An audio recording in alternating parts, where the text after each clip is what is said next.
রাস্তায় দেখছিলাম আর হুজুরের নামে ব্যানার আছে। এই ব্যানার ধর্ম আমাদের নয়, আমাদের ভোটর ধর্ম নয়। আমরা এই ব্যানারে লিখছি কেন? আমাদের ইগোতে আঘাত দিয়েছে। শুনছেন তো নাকি?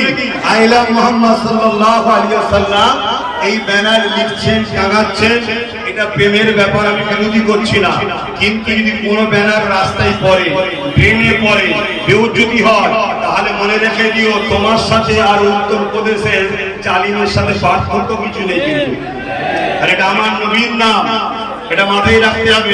আজকে অনেকে গেঞ্জি করছে, ওই গেঞ্জি ধোবে নোংরা কাপড়ের সঙ্গে কাচবে, আপনার ঈমান চলে যেতে পারে। অনেকে বাইকের সামনে ফটো লাগাচ্ছে, বাইকের ট্যাপ ধোবে আবার ওতে মুছবে, ঈমান চলে যেতে পারে।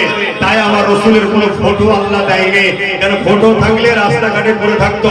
নবীর নামের মাকাম এত, জিবরাইল, মিকাইল, ইসরাইল সহ তামাম পৃথিবীর যা আছে সব যদি এক পাল্লায় রাখা হয়, মুহাম্মদ রাসূলের মিম অক্ষরের মূল্য হবে না। জোরে বলুন।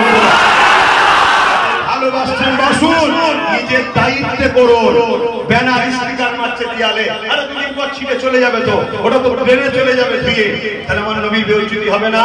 আমরা রাস্তাঘাটে যাই, অনেকের ফটো পড়ে থাকে, বিশাল স্ট্রেঞ্জার নানান রকম নোংরাতে যাচ্ছে। যুবক সাবধান হও, এটাও একটা পরিকল্পনা আমাদেরকে রাসূলের বিয়াদবি বানাবার। তাই নিজের দায়িত্বে একটা ব্যানার করেছো, টাঙিয়ে রাখবে নিজের জায়গায়। আমার ঘরে ঢুকবেন, দেখবেন আমার বাড়ির ভেতরে ব্যানার টাঙানো আছে। কেন? আমি রোজ দেখতে পাচ্ছি, যেই বেতাল হবে দেখবো, ওটাকে তুলে যত্ন করে মাটি করে দাফন করে দেবো। কথা বুঝে আসছে? এটা যেন মাথায় থাকে। যা